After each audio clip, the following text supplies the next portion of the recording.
Service, second floor, Northeast Window TV Building, Hata, New Tikon Road, Imphal, Itragana, 9366230077 da contact tawirau natragana aikoigi office Sparkle Educational Service, second floor, Northeast Window TV Building, Hata, New Tikon Road, Imphal East, Manipur da lengsinbirau.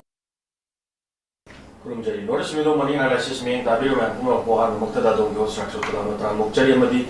asi fana phone go pause sinda kari karamba maru ba yaw ru ke hadu khana dabi tamakta ko study wada lensin na lebi ko jam na yamna to do khambi ro za SM JALAL president AMMOCOC ke za ko hana muktada Northeast Window i make di yemi yimi version i make di tran mukchari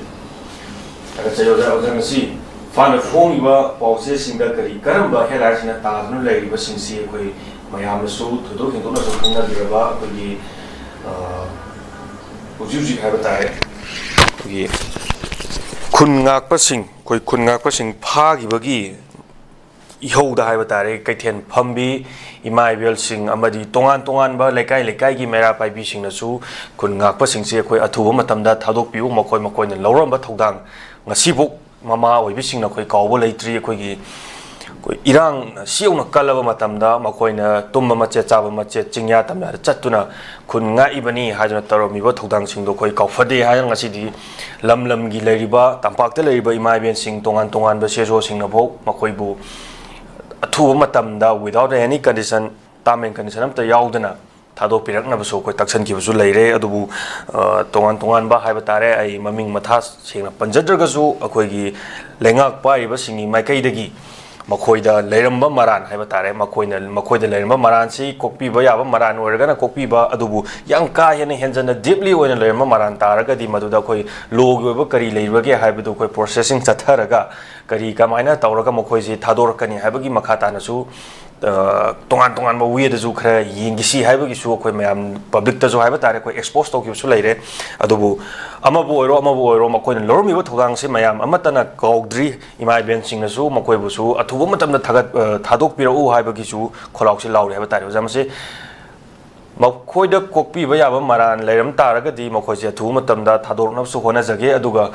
lona yadaba maongda kitang deeply oina haiba tare henjanna case se leiramba taraga di matuda khanaba yaba se karino haiba so koi khanabam su changi haina so koi haibi gi su leiro jamase ahan bada kamani yingbini oja koi khunga ko sing pha gi se makoina lawromi ba role sing se koi amata di koi kaudri haiba tare adubu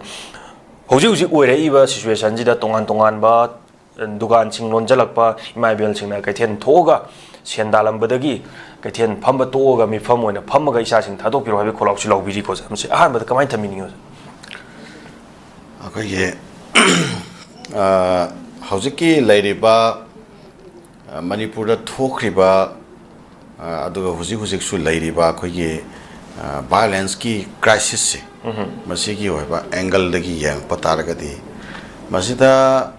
akhoi lairiba khoi ki संविधान अखोई चनरिबा अखोई criminal law सिंगसे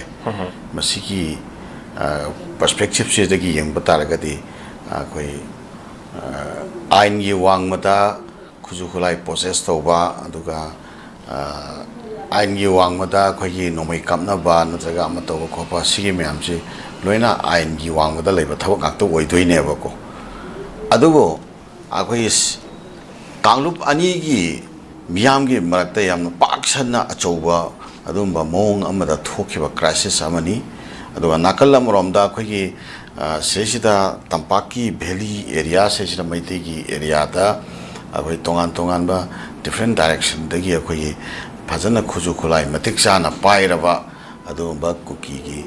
militant सिंगना हाइबा तारे अखोई लांदारकपा नोमै कापसलकपा नसिंग थौदो वाथौ मयाम थोलकपा दुना चिंगा ताइनबा मफमदा लरिबा खुनसिंग अदुगा मरुआइना मैदै फुप सेसिदामना चाउना अखोगी किनिंगाइ ओइबा याम चाउना अखोगी कनो करि हाइतारे अखोई खुनसे ताकद्रा तुमगद्रा नत्रगा मांगद्रा मुतगद्रा हाइबा यामना अचौबा fear साइकोसिस लेकबा merc सेसिदा अखोई इसाना इसागी खुंगंग अखोई इसागी लंथुम अमसुंग इसागी पुंसी कन्ननबगा मरी लेना अखोई लेरिबा होगलेबा इंखलेबा नासिंगना ado tangai phadana compel situation dagi akhoi masagi punsi masagi lanthum amasung masagi mazati kanana bagi damakta ado ga irei pak kanana bagi damakta madugi wakhalanda makhoi si akhoi tangai phadana khulai si procure torga khulai pairaga akhoi nongoi pairaga lan tar iba mi sing tu da akhoi gi chai pairaga tem pairaga chalaga lan chongna rup di yadamina aphang bo upaya ma siznaraga akhoi nongoi pairaga lan thengna bada yaukhiba adumba khun ngakpa adumba mioi sing aduga eti gi akhoi gi mioi sing do chili nau sing do madugi mathakta akhoi sarkarna akhoi yamna akhoi gi shanti purakna na ba ki oiba policy amoina general amnesty lauthokna na ba tangai phatana khanna fam thoi khanna kadabni haibo famsi ya han thamjege maramdi general amnesty gumba amal lauthoga mass me amse loina maduda involve tawkhiba makhai do akhoi mage criminal procedure chathabagi mong ma laktaragadi maduna amuk ehna makhata na akhoi unrest situation na akhoi gi lamnam chiram leirane bako aduga khunnak pada yaw ru bai chili naw mayam che loina mak akhoi gi kari hatare bali gi hameng tarak pataragadi adu miyam sina akhoi tumin na sum yenga leiba yaraktaba aduna maram warakanda amuka henna makhata na leinga ka miyam ga gi marakta mukna ba ma lam chauna muka latna maduna shanti purakna na balambida muteng bangi bagi muhutta shanti purakna na bagi lambida amuke hena achauba ningba kainingai oiba tangka ama lengak ta sulakba yai haibase masi khanda minarakanda akoi haujikti thokhiba khara thokragasu crisis khara thokragasu akoi normal situation amada akoi restore torna na bagi lambida akoi sum tapna laabadina akhoi madaida lay involvement laikhiba khungak involvement laikhiba chili naw mayam che masi moigi mathakta FIR ki akhoi mangakta huigang sum thangaga makhoi si sum sanaraga thamba jingna thamba adagi am tor thamba du ifam da lakpa taragadi amna live thiba tangka amane na du bain loba yai nakalamuram da su matam du da laingak na magi lofam thokpa responsibility do phajana lowda badagi khungakpa mioi singse etigi chilinau singse masesida adugi tangkak tureida makhoi tangai phadana compel situation dagi makhoi se thokhibra haibse masisu agoi lengak na phasana yamna phasana yempham thokpa khar leiyaba matam tu deida khungakpa chilinau khaiduna ari etigi mioi singsina amu akhoi khungakpa yauna nabagi ari khuju khulai procure tawna nabagi noi procure tawna nabagi mathau taba lehel khisi kaino kanda lengak ki leriba akhoi security forces paramilitary groups adudagi akhoi law enforcing agency leriba mayam sina phajana akhoi da piraiba akhoi apprehension che masi yamna phajana makhoina chapchana akhoi initiative si lauraga action chapchana lauraga noi kanam ta sugumma kano se noi tholaga tawbagi mathau taba leite akhoi sarkarna thenagani aduna session akhoi da kaigumba phobo kiningai oba leite habse moina tholaga lawjaga daba daita ne bako adugi daita du lawda lawrak tabadagi miyam sina tangai phada adugi thawuk torko matamda tawrakpo matamdu dasu noi adugumba di tawrakanu sarkarna tawgani haibase makhoi matamda sida tawhugodaba thabak neba adi potusu sarkarna madugi poto tawte aba matamda da police na su tawte adagi army na su tawte kanam ta tawte army su police su adagi khungakpa thoiba sing su makhoi combinedly khoi thuaga seisida tawmin punmin raga bu thawuk tawmin khiba ngaktane haijari bako combinedly mafam khardadi combinedly puna tawmin khiba ngaktane bako matamda moina noi tholakpagi mathau taba leite noi noi paibe mathau taba leite hainaraga tawgodabdu tawdeba tamda mafam kharadadi police ka khungakpa singa khoige nongmai phawba share tawne yen hai subject to correction ko ai si soidre ai ofam di nate akhoina tajaba pawda nongmai phawbada nungthinda khungakpa singda pa noidang na khungakpa singda pahan bayu nungthinna police na paiba phawba pham kharadi yawe hamna singba tanakhi yebako sumba situation du da matam dugi lereba situation du da sumas ꯀꯩꯅꯣꯁꯦ ꯐꯤꯕꯝꯗ ꯑꯩꯈꯣꯏ ꯃꯥꯌꯣꯛꯅꯃꯤꯟꯅ ꯈꯔ ꯀꯥꯟꯗ ꯍꯧꯖꯤꯛ ꯑꯃꯨꯛꯀ ꯈꯨꯟ ꯉꯥꯛꯄꯁꯤꯡꯁꯤ ꯈꯛꯇꯗ ꯃꯊꯪ ꯁꯨꯝ ꯈꯥꯏꯔꯒ ꯃꯣꯏꯗ FIR ꯒꯤ ꯍꯨꯏꯒꯪ ꯊꯥꯡꯉꯒ ꯁꯨꯝ ꯃꯊꯪ ꯀꯩꯅꯣ ꯇꯧꯔꯛꯄꯒꯤ ꯊꯕꯛ ꯚꯤꯛꯇꯤꯃꯥꯏꯖ ꯇꯧꯔꯛꯄꯒꯤꯀꯣ ꯂꯤꯒꯦꯜ ꯚꯤꯛꯇꯤꯃꯥꯏꯖꯦꯁꯟ ꯑꯃ ꯁꯨꯝ ꯃꯈꯥ ꯇꯥꯅ ꯆꯠꯊꯔꯛꯄꯒꯤ ꯊꯕꯛꯁꯤ ꯁꯤꯗꯤ ꯑꯩꯈꯣꯏꯒꯤ ꯆꯨꯝꯗꯦ ꯑꯗꯣ ꯍꯧꯖꯤꯛꯀꯤ ꯑꯩꯈꯣꯏ ꯑꯣꯅꯔꯦꯕꯜ ꯍꯣꯝ ꯃꯤꯅꯤꯁꯇꯔꯅ ꯑꯩꯈꯣꯏ ꯍꯥꯏꯕꯤꯔꯤꯕ ꯑꯩꯈꯣꯏ ꯑꯩꯈꯣꯏꯒꯤ ꯌꯥꯗꯕ ꯈꯨꯠꯂꯥꯏ ꯇꯝꯄꯥꯛꯇ ꯂꯣꯠꯁꯤꯜꯂꯒ ꯊꯝꯃꯤ ꯃꯗꯨꯏꯗꯨ ꯄꯤꯊꯣꯛꯑꯒꯗꯤ ꯃꯈꯥ ꯇꯥꯅ ꯐꯥꯗꯅꯕ ꯑꯩꯈꯣꯏ ꯀꯩꯅꯣ ꯇꯧꯒꯦ ꯗꯥꯏꯇ ꯂꯧꯒꯦ ꯐꯥꯗꯅꯕ ꯍꯥꯏꯒꯦ ꯈꯣꯠꯀꯦ ꯍꯥꯏꯕꯅꯆꯤꯡꯕ ꯋꯥꯐꯝꯁꯨ ꯂꯥꯛꯏꯀꯣ ꯑꯗꯣ ꯑꯩꯈꯣꯏꯅ ꯁꯤꯗꯩꯁꯤꯗ ꯁꯖꯦꯁꯟ ꯇꯧꯅꯤꯡꯕꯗꯤ ꯑꯩꯈꯣꯏ ꯍꯣꯏ ꯁꯔꯀꯥꯔꯅ ꯍꯥꯏꯔꯤꯁꯤꯁꯨ ꯑꯥꯏꯟꯅ ꯌꯥꯗꯕ ꯈꯨꯠꯂꯥꯏꯗꯨ ꯂꯩꯇꯥꯔꯒꯗꯤ ꯈꯨꯠꯂꯥꯏꯗꯨ ꯊꯤꯕ ꯆꯪꯉꯛꯄꯗ ꯈꯨꯠꯂꯥꯏꯗꯨꯒꯤ ꯇ꯭ꯔꯦꯁ ꯇꯧꯔꯛꯄꯗ ꯃꯈꯥ ꯇꯥꯅ ꯄꯥꯝꯗꯕ ꯊꯧꯗꯣꯛ ꯋꯥꯊꯣꯛꯁꯤꯡ ꯂꯥꯛꯄ ꯌꯥꯏ ꯍꯥꯏꯕꯒꯤ ꯋꯥꯐꯝ ꯑꯃ ꯂꯥꯛꯏꯁꯤꯁꯨ ꯑꯩꯈꯣꯏ ꯅꯥꯀꯜ ꯑꯃꯔꯣꯝꯗ ꯃꯗꯨ ꯀꯗꯥꯏ ꯐꯥꯎꯕ ꯑꯩꯈꯣꯏ ꯃꯗꯨꯒꯤ ꯋꯥꯐꯝꯗꯣ ꯈꯟꯅꯅꯤꯡꯉꯥꯏ ꯑꯣꯏꯕꯅꯣ ꯑꯗꯨꯒ ꯈꯟꯅꯅꯤꯡꯉꯥꯏ ꯑꯣꯏꯗꯕꯅꯣ ꯍꯥꯏꯕꯗꯣ ꯑꯩꯈꯣꯏ ꯌꯥꯔꯒꯗꯤ ꯂꯩꯉꯥꯛꯀ ꯃꯇꯝꯗꯨꯗ ꯈꯨꯟ ꯉꯥꯛꯄ ꯌꯥꯎꯈꯤꯕ ꯏꯆꯤꯜ ꯏꯅꯥꯎꯁꯤꯡꯒꯤ ꯂꯨꯆꯤꯡꯕꯁꯤꯡ ꯑꯣꯏꯔꯣ AT ꯒꯤ ꯂꯨꯆꯤꯡꯕꯁꯤꯡ ꯑꯣꯏꯔꯣ ꯅꯠꯇ꯭ꯔꯒꯅ ꯑꯇꯩ ꯄꯣꯂꯤꯇꯤꯀꯦꯜ ꯂꯤꯗꯔꯁꯤꯡ ꯑꯩꯈꯣꯏ ꯌꯥꯝꯅ ꯐꯖꯅ ꯃꯅꯨꯡꯗ ꯑꯝꯇꯪꯅꯦ ꯀꯣꯛꯁꯦ ꯐꯖꯅ ꯆꯨꯝꯁꯟꯅꯕꯤꯔꯒ ꯑꯩꯈꯣꯏꯒꯤ ꯁꯤꯗꯩꯁꯤꯗ ꯇꯝꯄꯥꯛꯇ ꯃꯈꯣꯏꯅ ꯑꯦꯂꯤꯒꯦꯁꯟ ꯇꯧꯔꯤꯕ ꯈꯨꯠꯁꯨ ꯈꯨꯠꯂꯥꯏ ꯂꯩ ꯅꯠꯇ꯭ꯔꯒ ꯂꯩꯇꯦ ꯍꯥꯏꯕꯅꯆꯤꯡꯕꯒꯤ ꯋꯥꯐꯝꯁꯤꯡꯁꯦ ꯃꯁꯤ ꯌꯥꯝꯅ ꯐꯖꯅ ꯑꯩꯈꯣই ꯚꯥꯞ ꯇꯥꯅꯕ ꯑꯃ ꯃꯅꯨꯡꯗ ꯂꯩꯅꯔꯒ ꯑꯩꯈꯣꯏꯒꯤ ꯂꯩꯔꯤꯕ ꯈꯨꯟ ꯉꯥꯛꯄꯗ ꯌꯥꯎꯈꯤꯕ ꯀꯩꯗꯧꯈꯤꯕ ꯏꯆꯤꯜ ꯏꯅꯥꯎꯁꯤꯡꯁꯦ ꯃꯈꯥ ꯇꯥꯅ ꯐꯥꯕ ꯄꯨꯟꯕꯒꯤ ꯊꯕꯛꯁꯦ ꯊꯣꯛꯇꯅꯅꯕꯒꯤ ꯑꯣꯏꯕ ꯆꯞ ꯆꯥꯕ ꯑꯦꯃꯤꯀꯦꯕꯜ ꯑꯟꯗꯔꯁꯇꯦꯟꯗꯤꯡ ꯑꯃꯗꯤ ꯁꯨꯃꯥꯏꯅ ꯄꯨꯔꯛꯍꯟꯅꯤꯡꯉꯤ ꯑꯗꯨꯒ ꯑꯩꯈꯣꯏ ꯃꯁꯤ ꯃꯈꯥ ꯇꯥꯅ ꯀꯔꯝꯕ ꯑꯥꯏꯟꯒꯤ ꯃꯈꯥꯗ ꯃꯈꯣꯏꯗ ꯐꯥꯍꯜꯂꯣꯏꯗꯣꯔꯤꯕꯅꯣ ꯄꯨꯜꯍꯜꯂꯣꯏꯗꯣꯔꯤꯕ ꯍꯥꯏꯕꯅꯤꯁꯦ ꯍꯦꯛꯇ ꯅꯣꯏ ꯐꯥꯕ ꯂꯥꯛꯀꯅꯨ ꯑꯗꯨꯝ ꯑꯩꯈꯣꯏ ꯃꯇꯝ ꯈꯔ ꯂꯩꯒꯦ ꯍꯥꯏꯕꯁꯤꯗꯤ ꯄꯔꯃꯅꯦꯟ ꯁꯣꯂꯨꯁꯟ ꯅꯠꯇꯦ ꯍꯥꯏꯅ ꯑꯗꯨꯃꯥꯏꯅ ꯂꯧꯋꯦꯕꯀꯣ खर लेरकांदा अमुक फारकपसु याय खर लेरकांदा अमुक अनौबो DGP लाकांदा अमुक पाइखलपसु यायबको अन मदुगी महत्ता आखोइना पामजबदी हौजे हौजेक्सी स्पेशल असेंबली सेशन अम कौबीरगने अखोइ यामना फजना बिल अम प्रिपेयर तौरगा खुनाकपदा यावखिबा चिलिनाउ मयामसे मसी जनरल एमनेस्टी अम लाउथोकपिबो अदुगा खुनाकपसिंगना अखोइ पाइरंबा सिजनरंबा खुजु खुलाई करी क्रामा मसिंगतो आइन की ओइबा कारवाई हाइतारेको आइन की ओइबा सबचाबो तौफम थोकपसिंग तौहनबाको मदुगी दमकता फैसिलिटेटर ओइना अखोइ लोकल लीडरसिंग पॉलिटिकल लीडरसिंग नत्रगना सिविल सोसाइटी की लीडरसिंग सेना फैसिलिटेटर ओइबिरगा तौबो vote अखोइ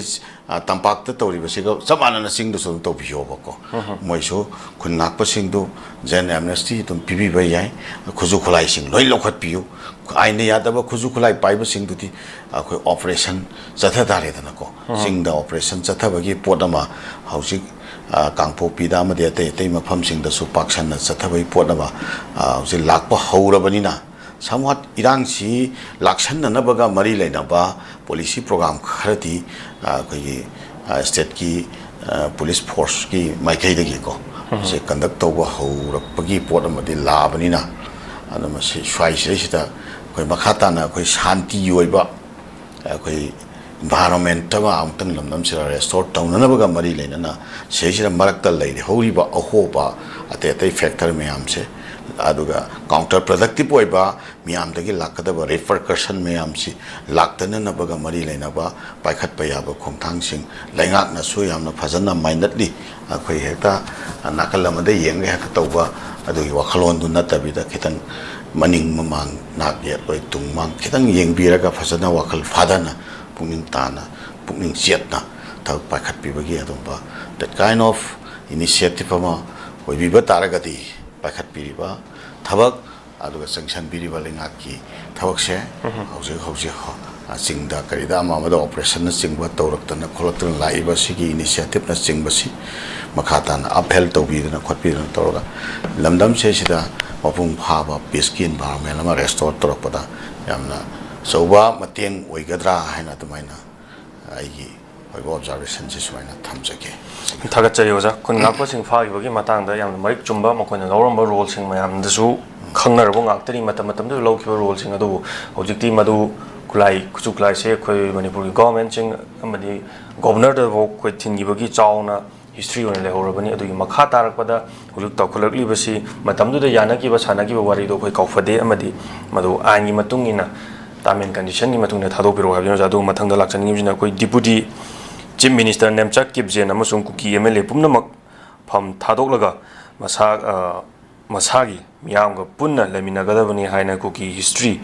and identity protection committee na koi cherolam su koi thadru ojamasi lakchani ngimje koi nemchak kipjen deputy chief minister masamak su yauna pham thadok kadabni amde kuki fruit the leriba MLA singju puno pham thadok laga mayam pumna makal leminagadabani haina jokum koi gi kuki history and identity protection committee na thadro ojamasi da lakchani ngimje tongana kuki history na identity protection committee ki kholaw amada thorok libasina karigumba thangai sena masina marik chumna tholokpa taragadi makoina tam kadoribasi mapi mapa am oirabani haina kuki leiriba MLA singsida chogo param di tambirakadra haibagi su modam ju leiri ojamasi kamaina di yengbi ningo jamkon thadok bireba mo jeron je koi pham thadok kadabani aduga MLA pumnamak pham thadok laga masagi miyamga punna lamina kadabani haina thadori ju jamasi kamai yengbi ningo asi tai waroi da separatist agenda ni da separatist ki oiba koi agenda tu ni da nakala morom da koi separatist agenda sita koi tongan ba mapan gi oiba element sing dagi sakti sing dagi ko pirakpa kamsallakpa hu do adugi toxic oiba pot sing dugi koi kaino ni haitare impact ni haba tare husiki kano to statement maram de she koi koki seli now singi identity protection na tu ata hairise my historical identity protection na tu ata hairise sima koi na hairi bu sete kemta na te koi haujik leriba nemsa kipjen na luchingba kanglup sina koi manipur ge lengak sida sida yauksan ba adudagi koi manipur sida koi marak ta koi mamang da pam da bagi thaudo wa thok kai khara thoksaba taraga su thaudo wa thok sing si amuka phajana solution taunana bagi peaceful oiba environment ama laknana bagi ton ba initiative khara lengak sige mai kai dagi tawidana tawriba lengak sige paikhali ba thok sing sigi peaceful oiba initiative to da yauriba MLA sing du su makhoi su inclusive oire atana ko oibagi wate adugumba situation tu ta akoi ta kanoga maitaiga maruaina maitaiga yana ba maitaiga compromise tawna ba kangbu ni na khoi sigai na laura kanda noisi adre handora kadam ni aduga moi ki kuki miyam ga leigadam ni akoi kuki miyam gi historical protection historical right adugi identity akoi adugi kano to akoi maitai singa punna laimina bagi wakhalon tu natawa maitai singa punna compromise obe wakhalon natawa akoi kuki gi tongan ba akoi historical legacy ma leijaba khosaba adugi miyam tu nakoina ignore tawraga somai tawraga chale aduna kuki gi miyam da halakada bani haibagi kano ne warning ne ba husiki wafam ne ba husiki hariba statement se ko ana matang sida koina khanna gadaba koina yengmina gadaba potsi kaina kanda akoi historical narrative se masi manipur da leiminariba kanglu phuru mayam siki apunba akoi cohesive history aduga akoi interdependentship history aduga inclusive history akoi mayam siki oiba collective history madu reinvent tongnana ba honabana hena chungani mage kalupta yumpham oiraga mage kalup ki oiba perspective the glorified tonana ba sagatpa that kind of history that kind of identity movement se masina khoi lamdam sida leminari ba multi ethnic communities mayam siki collective coexistence da amna choba chetheng hanade shu piraga lai makhatan su pina nabagi tangkak tu oigani maduna akoi lamdam sida leiminariba miyam se khaibung tanaba situation ama matam kyai mamang dagi lakhanba madugi advantage lauraga bharat ki adugomba yamna cunning oiba mabuk shepa luchingba singsina khoi marak seisira loiba naidana leigataba yetna bamukna ba makhak sum hingalla thamaga madda choi sang olaga sanabagi lila si lakpani masina khoi gi generation miyam se decade long khoi Mengkatang namdana koi amang bama koi hitung ya asau dana mangja bama koi da mayok nari base masih bab punna tamina bama tau tai madu nata dana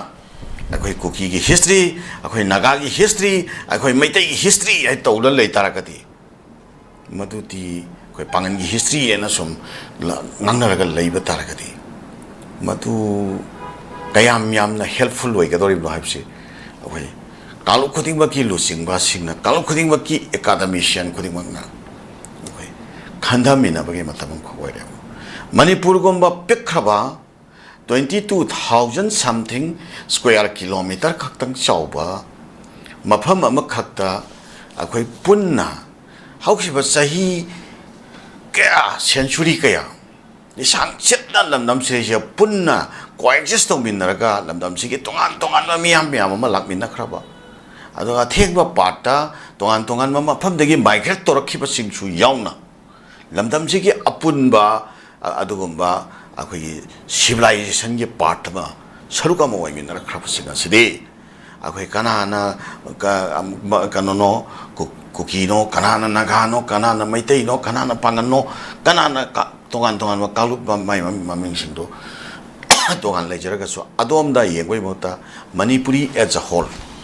अखोई अपुनबगी ओइबा collective interest सागतपा अखोई collective future अमा collective interest अमा सिदैसिदा अखोई युमफम ओइरकांदा अखोई हिस्ट्री से सोमदा ओइना रिसर्च तौबीबना चुंगदा हाइना तोमेना खाली माइ मागी कांगलुप की आइडेंटिटी कांगलुप की हिस्ट्री हाइना सुम सिदैसिदा येतनरगा मुकनरगा सुम लेबा तारगरी लोइबा नाइरोय कुकी की हौजे की हिस्ट्री अमसुंग आइडेंटिटी दो हौजे सोम नाकंदा अखोई लेरिबा अखोई मणिपुर की निसांग सेना सही लिसिंग अनि हेनबगी अहुम हेनबगी मागी केनोगी सिविलाइजेशन की हिस्ट्री लेरी निंथौ पालगा लाकबा मैम की हिस्ट्री लेरी मणिपुर का अतोप लेपाक मैम तौनखिबा लान अमसुंग ट्रिटी मैम की हिस्ट्री लेरी मणिपुर की पाक चौबा मागी केनोसी अखोई टेरिटोरी से कराइदे कराइ फावो ओइरमी कमाइ तौइ मदु ट्रिटी मैम खकना मदु केनो तौबा अखोई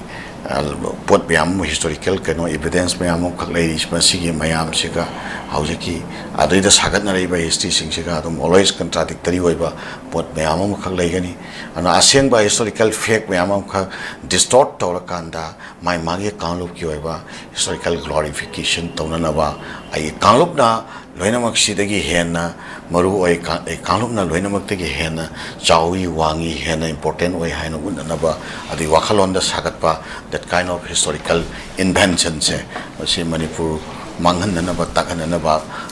अदुगी वाखलोन खक्ता नतना लमदम सिदा लेमिनरिबा कांगलुप फ्रुप मैम सिगी peaceful coexistence ता यामना चौबा मनिंगबा काइनिंगाइ ओइबा अदुगुम्बा सिचुएशन अमनी हाबसे पुनमकना खंथमिनबा मतम ओइ अदुगा लोइनना मखा ताना अखोई लेमिनरिबा कांगलुप फ्रुप मैम की इंक्लूसिव ओइबा coexistence से मसिदैसिदा अखोई हेल्पफुल ओइगदबा अखोई लेहौरिबा अखोई हिस्टोरिकल कनो मैम से मसी रीइन्वेंट तौमिनबरोमदा हेन अखोई स्कॉलर सिंगना वखल थंबीबा चुंगनी हौजिक सिरा पीसफुल ओइबा इनिशिएटिव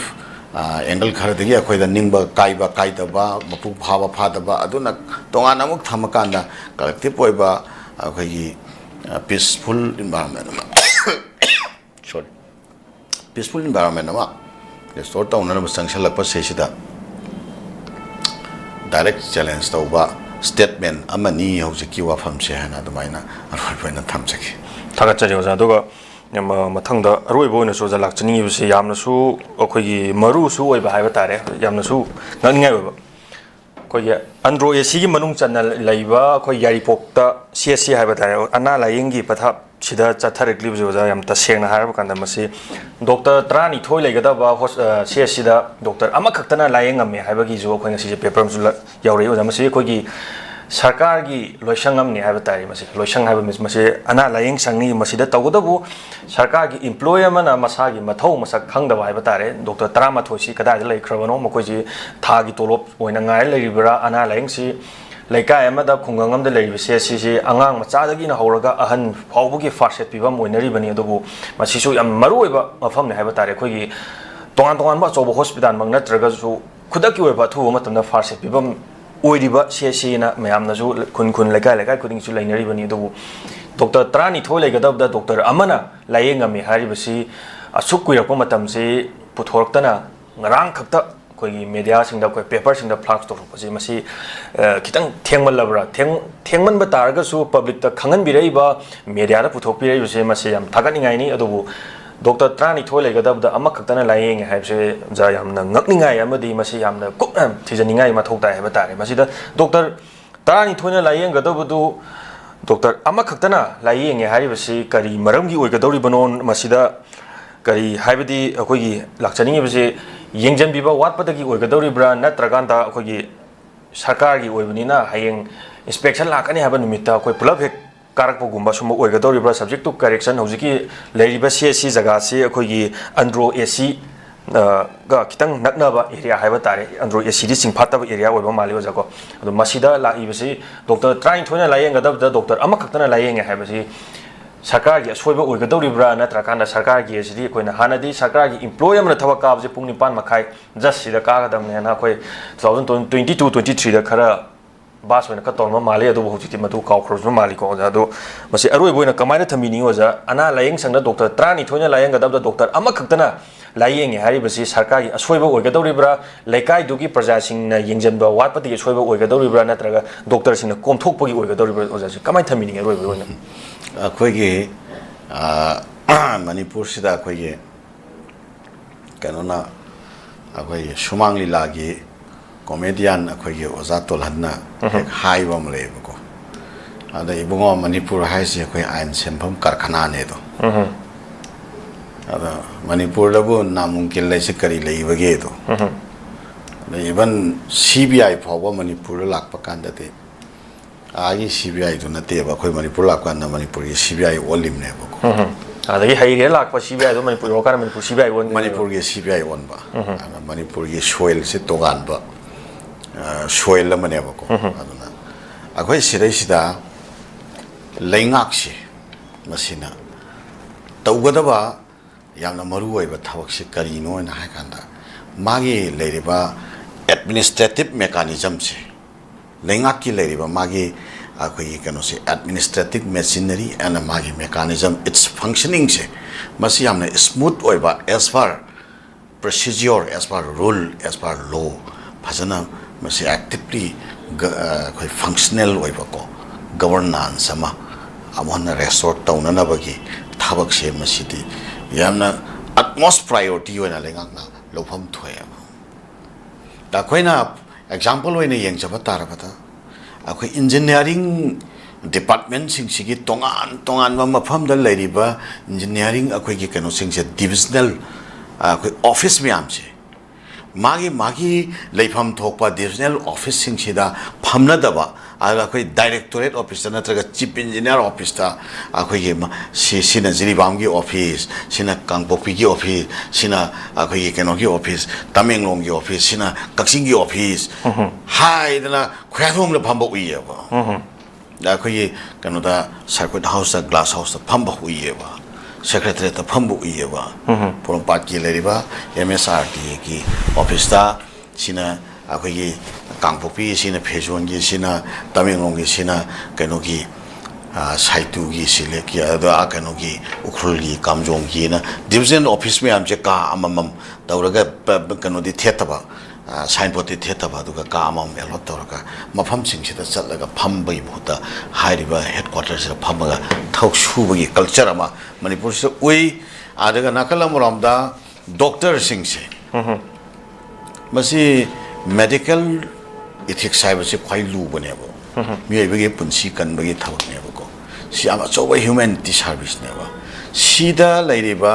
थबक तौरिबा अदुबा मेडिकल प्रैक्टिशनर डॉक्टर सिंगसे मसिदी अखोई कनो से अखोई मोरल क्लास है तारे इथिक द प्रोफेशनल मागी इथिक्स से मसी सिगे क्लास से मसी कनो से याम फजना अखोई मरी लेनबा लोइसंगना मखोई सिंगसे फजना अखोई प्रिंसिपल ऑफ ह्यूमैनिटी से फजना मखोई द वैल्यूज ऑफ ह्यूमैनिटी से फजना खंगन बम दरकार लेबा अदुगी बेसिस द सर्विस तो हनना बथबा डिपार्टमेंट सेना प्रायोरिटी द लखतफम थोएबा अदु वन ताइना बदा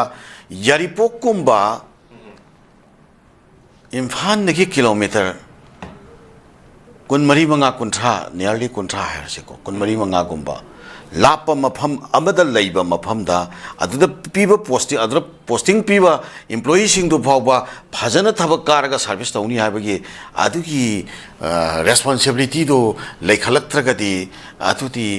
यम थीना सीरियस ओइरेबा अखोगी लाइना से यम थीना हेंजनग्रेबा अना होजिकी हारिबा अदुदा थबक कादबा करमदबा सिंगतो मदु अखोई लेंगाकदा अथुबा मतमदा प्राइमा मागी based on prima facie evidence adai yompham moira kanda moido suspend to thokadam ne aduga makhoi gi mathakta departmental inquiry am satha kadam ne aduga kari gi damukta karamdri bano thawak se haibado yengsalaba matungda aduju inquiry du tawba matamda wachat wanom tawnaraga kanba khotpagi thawak tu natabida madaida chapchana mathauda neglect tawraga intentionally kaba yabagi position laina karamdabagi posse departmental inquiry da thengna taragadi makhoido mathaudagi terminate tawgadame lothokadam ne aba sigi chapchaba action se atai employee punamakta su chapchana follow on tawbiyobo karam adugi responsibility do department dugi magi leriba makok thongba director khangde chief engineer khangde leriba singsina madugi chapchabi initiative to madu karigumba amata sen natragana akoigi misang sanga political gi oibo oro natraga te level dagi khut thinjalakpa kaitorapa adu mai mafam amata thamdabida as far law gi matungina as far akoi rule gi matungina chapchaba thabak tawhanninge abo sima aham number 1 thamjage ko yaripuki oiba peculiar congestion nam khakta ahingasi medium si khudok chaba lawjaraga am tena ya hapchan jaram ga yaripok haibase musi sai haibi khiba mafam duga mari na yaripok haibase am thina something specific oiba adu mafam amani yamna so phajaba yamna so specific oiba aduga nakalla moramda mini manipur amani haibasu yaba aduga mini india amani haina adumaina yaripoki landscape se manipur yaripoki leriba magi population gi magi leriba kari haitare components magi leriba kano si yang kanda manipur gi leriba siga masigi fiction ba mongi adumba mafam amoina yeng ba yaba pamsu oye yaripok se ai samak su yaripok tagi oiba yaripok tagi ojaba bisak amoina ai yaripok masani ai popam se thawal phawden haina baduni phawdel se akoi yarpok police station na kon manung ni yarpok ki magi kano do area magi akoi badu banung chanba area ne ai am mafam se chaujarak pani haitare ko adu maramora kanda yarpok se am tongan ba phajaba ba sakam layeba yarpok ta maitai pangal aduga tribal silinausing masiki oiba akoi punna akoi collectively hingminnabagi social environment thamakak yamna fajana layebako yarpok kaithen harise yarpok bazar haise tribal su maitai su pagan su ahum makki oiba akoi kano ne ba akoi sakta pham ne yarpok kaithen haise ahum makki ka pham area mani ana khedang somda khraga akoi semai area somda line da khraga leiba tribal sin nausing somda akoi kaithen wanbi rot su leiba tribal sin nausing somda kan su andro side somda leiba tribal sin nausing si mayam se yarpok kaithen da tar khadoriba aduga akoi ba banak nak pa adjacent area san na maitai am sung pangan na kan tawa aduga kendra da hairaga na amuka akoi andro kendra ade wangkhem kendra hairok kendra ahumgi apunba ko sigi area mane sirishla leiba akoi PSC ne ba hujiki do hujiki hari ba phamse ya bokaithin mai chabuk makta da leiba PSC gi center bane ba ana akoina khara na wari ngai da na ye yauba imung manung ge na ye yauba khotpa hujiki hari ba mapham sida sida leiba doctor sing kauraga layengba ar layengba puna ba khona ba tor lai ba mapham ne adum mapham amada doctor tarani thui leibada doctor ama khakna service torga lerami haiba sidi it's a wonderful ko sidi sirhen ngak pani shute maduda yeng leiba doctor sing du ta natte ko masi responsibility je mohoi bu yeng sangga da CMO adage mari leina ba staff sing su moi mathakta responsibility fix tawbu chumen khali makha tabada khoina thamjaningba message ti yari poki dune exemplary amoraga tetei mafam sing da su mafam du gi leibiri ba local club organization sing na masi kitang proactive poina yengsan chi lenga kyo doctor khakta na taba tetei office khuding mak ta su mathau tawnari bra tawna da bra habsi yengsan chi mafam chana maram chana matam chana complaint tawsi adu lenga ki leibiri ba department sing na su masidagi akhoi gi kitang mitna kong sing na ba tanja ama lobiraga mai magi leibiri ba department sing da mai magi leibiri ba staff sing phajana function tawribra mathau tawribra tawtabra ha bajam phajana care waina yengbagi aduga lenga ki maikai da gi su comprehensive fiber surveillance aduga action plan ama mai employee sing se mathau chapchana tawribra tawtabra ha base ingsan bagi thaba ama lenga ki maikai da su pakatpa sumaina yari poki hausi ki PIC da lerameba si situation sidagi akoi myam sumaina initiative lomi naragadi tungda afaba dumba kenoma oigadra haiba adu observation do thamjage taga jero jaya marik chumba koi na leng changi matang na waliba doctor singsu amadi ama khaktana layeng ame haibse yamna ngai wa wafam ni msi yengjan biba thokpa yaba mafam singdadi yam thuna yengjan biu sini akchning ba point joja taga jero jaya chiluma tam kya kai thokbi dona ngasi knowledge window ayuki morning analysis asi umapung pam gi damakta amadi yengbiba bior pomang pusu aroi boina khurumjari Sparkle Educational Service ki Career Counselor ki Female amasung Male ki ahangba post ani kauri Educational Qualification MBA loiba oigadabani Fresher amasung Experience leiraba miyoi singna apply tawbiba yagani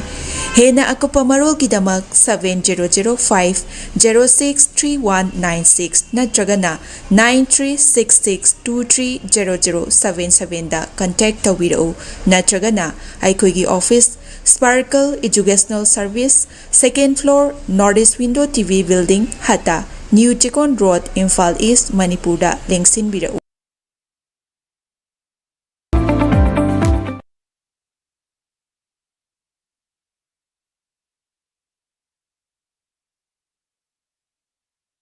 Northeast Window meaning tabiriba mayam punamakpu taramna okchari, hauzik mapalamgi thapaki pau pijari, ahanbada Athubagi oina Dubai gi warehouse worker gi thabak kauri hairiba thabak asi apply to biningba miyoisina presentable and good communication skill leibeta natana masagi chahi kunmathoi dagina kuntrataret phawbada leiba oibigadabani hairiba thabak asigi pijariba khudong chabasing adudi per day 12 hours duty hours oijagani per week ta 6 days duty oijagani 2 years work visa pijagani loinana accommodation and transportation pijabata natana medical and insurance su pijagani hairiba thabak asigi thagi oiba salary lising kuntaretagi haujagani ani subada United Arab Emirates ke driver gi thabak kauri hairiba thabak asi apply to winingba miyosingna Indian car license ka loinana Gulf ki license leiba oigadabani amasung basic English communication leigadabani Hairiba thabak asigi Indian license paibiba miyoisingi thagi oiba salary di lising yankhai dagi haujagani Gulf license paiba miyoisingi thagi oiba salary lising yankhai manga dagi haujagani ahum subada Beharan Water Park ki female retail staff tara kauri hairiba thabak asi apply to biningba miyoisingna retail experience leibaga loinana yamdrabada 165 centimeter ki changda wangba oibigadabani thabak asi tauba miyoisingna piriba khudong chabasing adudi accommodation transportation aduga duty meal su pizagani hairiba thabak asi thagi oiba salary lising maudra taretagi haujagani Pamarol gidamakta 7005273217 natraga 9366230077 natraga aikoigi office Northeast Window TV Building Hata New Tikon Road da lengsin birau